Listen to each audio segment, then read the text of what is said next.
Hola a todos, el siguiente trabajo corresponde a la tarea 2, Generalidades de sensores remotos y teledetección ambiental, dirigido al curso Fotointerpretación y Mapificación, integrado por los estudiantes Ana Milena Urbano, Pedro Luis Chávez, Gerson Orlando Rosero y Evarixa Pérez, y dirigido al tutor Omar Enrique Peláez.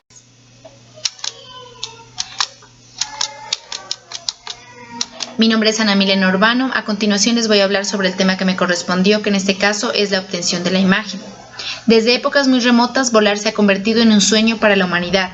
Pese a la persistencia del intento, solo hasta fechas recientes se han dispuesto de los medios técnicos para hacer realidad este deseo. Desde sus inicios, la innovación tecnológica ha evolucionado con rapidez. Esto a su vez ha permitido enriquecer los conocimientos sobre el planeta y sus habitantes.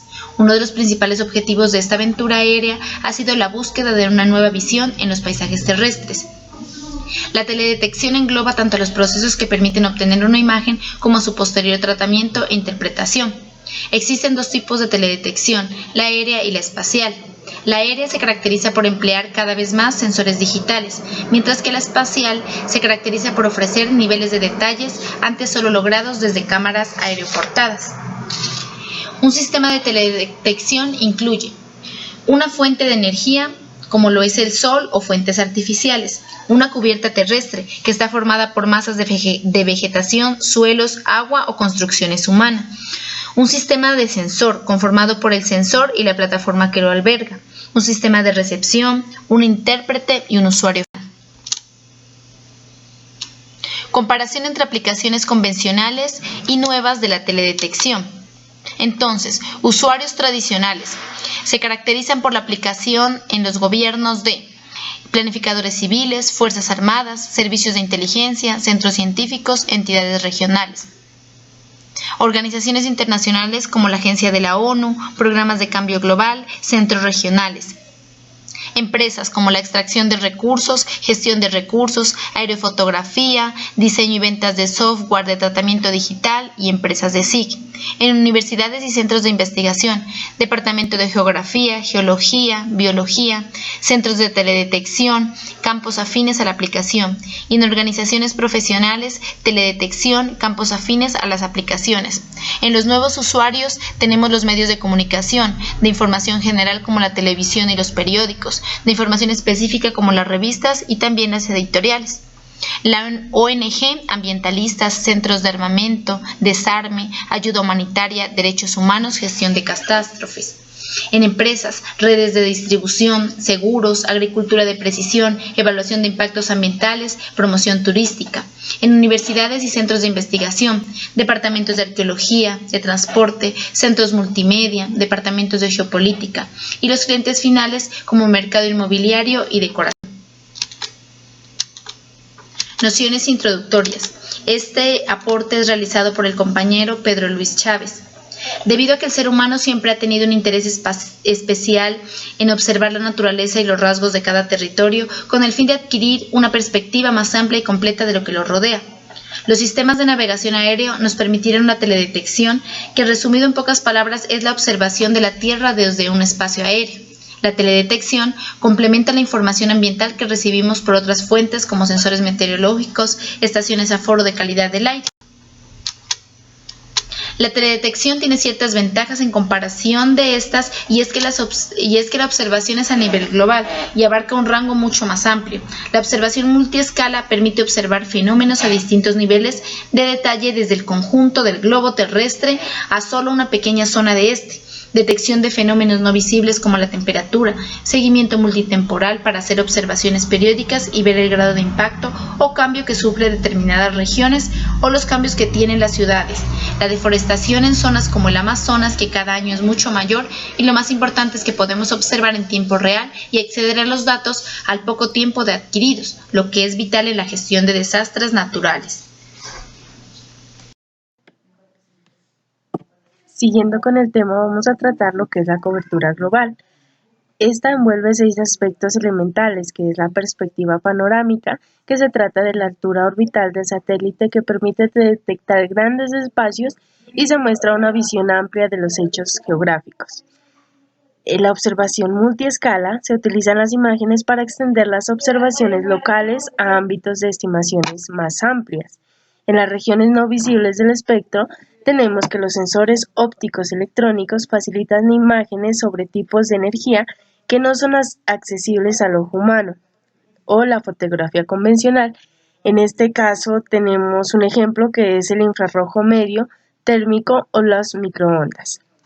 En la cobertura repetitiva, las características más representativas son los orbitales de los satélites de observación terrestre, que permiten adquirir imágenes repetitivas de toda la Tierra en general en condiciones comparables de observación, lo que resulta idóneo para abordar estudios multitemporales. Continuando, tenemos con la transmisión inmediata. La mayor parte de los sistemas de teledetección graban las imágenes en formato digital, lo que permite a las estaciones terrestres tener este resultado en tiempo real. El formato digital, por otra parte, son las imágenes que agilizan el proceso de interpretación, que generan modelos cuantitativos e integrar los resultados con otro tipo de información geográfica, es decir, que hacen una integración de este para poder tener un resultado.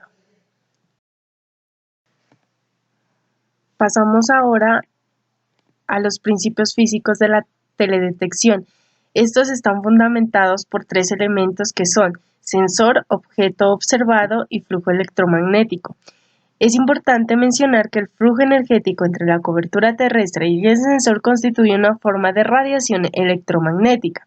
En la teledetección ambiental hay tres formas de adquirir información a través de un sensor remoto. En esta se encuentra la reflexión, la emisión y reflexión-emisión. La primera es la forma más importante, pues deriva directamente de la luz solar. El resultado de la radiación electromagnética se basa principalmente en dos teorías. La primera, por Huygens-Maxwell, que es la luz como haz ondulatorio, y la segunda, por Planck-Einstein, que es la sucesión de unidades discretas de energía, fotones o cuantos masa igual a cero. Explicamos ahora qué es el espectro electromagnético, que se basa principalmente en la organización de bandas de longitudes de onda o frecuencia que abarca longitudes de onda más corta, por ejemplo los rayos gamma y los rayos X, hasta kilómetros como comunicaciones. Por tanto, la longitud de onda se relaciona con unidades de medida para las más cortas, que están basadas en micrómetros, y para las más largas, que son centímetros o metros, o los denominados microondas, los cuales se designan por valores de frecuencia en gigahertz. La descripción de una serie de bandas está constituida por 5 elementos en la detección, que son el espectro visible, el infrarrojo cercano, el infrarrojo medio, infrarrojo lejano o térmico y el microondas. En la imagen nos podemos dar cuenta cada uno de estos elementos. En la primera imagen nos vamos a los fundamentos de la observación remota, que explica el sensor, el objeto observado y el flujo electromagnético. En la segunda imagen es la figura de una onda electromagnética. Continuando, tenemos los términos y unidades de medida. En las unidades de medida más empleadas en la teledetección se emplean los sufijos ANSIAS para referir a magnitudes absolutas y VIDAT para referir a magnitudes relativas. La información se resume en la tabla 2.1 que se muestra en la diapositiva. Entre las magnitudes relativas adimensionales, las más importantes tenemos la emisividad, la reflectibilidad y la transmisibilidad. En este se desarrollan características espectrales de las distintas cubiertas de interés medioambiental.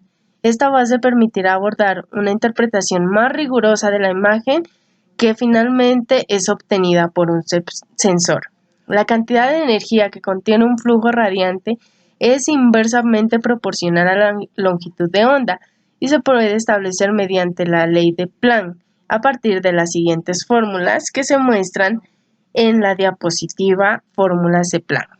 La fórmula de Planck señala principalmente que cualquier objeto por encima del cero absoluto, menos 273 grados centígrados, radia energía y esta aumenta con la temperatura.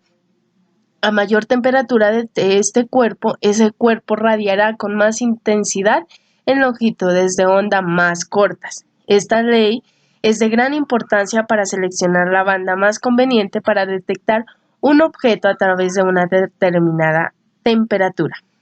También se utiliza la ley de Stefan Boltzmann, la cual hace referencia a la emitancia global de un objeto en una función de su temperatura y pequeños cambios en esta suponen notables modificaciones en su emitencia radiante. O sea que básicamente las dos fórmulas de Planck y Boltzmann están relacionadas con la temperatura. Por eso, la temperatura viene a ser un factor determinante. A partir de lo anterior, se puede abordar 3 regiones del espectro, que son longitudes de onda, media y largas. Ahí se pueden tener en cuenta los ejemplos para cada uno de estas 3 regiones del espectro. Tenemos ahora la definición del espectro solar, que básicamente es el rango de las longitudes de onda directamente dependientes de la radiación. La radiación solar, por su parte, tiene distintas características, como es la constitución del Sol, la temperatura del Sol disminuye del núcleo a la superficie, la temperatura de la superficie, la temperatura del centro, y la radiación solar se transmite como ondas electromagnéticas. La constante solar, por tanto, es la radiación que llega al suelo, es menor que la que llega al techo de la atmósfera. Por lo anterior, la radiación solar promedio que se recibe en cada lugar y momento depende de la transmisividad de la atmósfera, lo cual es difícil de predecir, pues los componentes de la atmósfera varían mucho por el espacio y el tiempo. La altura del Sol, que puede calcularse por la latitud, hora del día y años. Los medios para obtener las firmas espectrales se dan a partir de puntos de partida para los trabajos de teledetección y las bibliotecas espectrales, que son las colecciones de firmas espectrales que sirven de referencia para conocer el comportamiento del tipo de una determinada cubierta. Por otra parte, tenemos 4 conceptos que son importantes en la teledetección, que es el espectro visible, que básicamente es la región del espectro electromagnético, que el ojo humano es capaz de percibir como longitudes de ondas. La firma espectral, que es la radiación reflejada en la función de la longitud de onda. Además, se tienen en cuenta la superficie especular y lambertiana. La especular es la superficie en la que se cumple perfectamente la ley de reflexión. Esta es igual a ángulo incidente igual a ángulo reflejado. Y la lambertiana es la superficie también ideal que refleja la radiación incidente de marca uniforme en todas las direcciones. Estas superficies se pueden evidenciar en las 2 figuras que se encuentran al lado. Y por último tenemos el comportamiento espectral de las superficies naturales, que básicamente se componen de 4 factores, que está la vegetación, el suelo, el agua y la nieve. La vegetación está reducida a la reflectividad en las bandas visibles debido al efecto absorbente de los pigmentos fotosintéticos de las hojas. El suelo está el comportamiento espectral mucho más uniforme que el de la vegetación. Este tiene una curva espectral plana y ligeramente ascendente. Influye la composición química del suelo, la textura, la estructura y el contenido de humedad. Estas características se tienen en cuenta en el comportamiento espectral de las superficies. Para el agua, tenemos que esta se absorbe o se transmite mayor a la radiación visible que recibe. La curva espectral plana, baja y descendente influyen de los factores de comportamiento de profundidad, contenido del material en suspensión, rugosidad de la superficie. Estas características también hacen parte del comportamiento espectral de las superficies. Y por último tenemos la nieve, que es la reflectividad elevada en bandas visibles.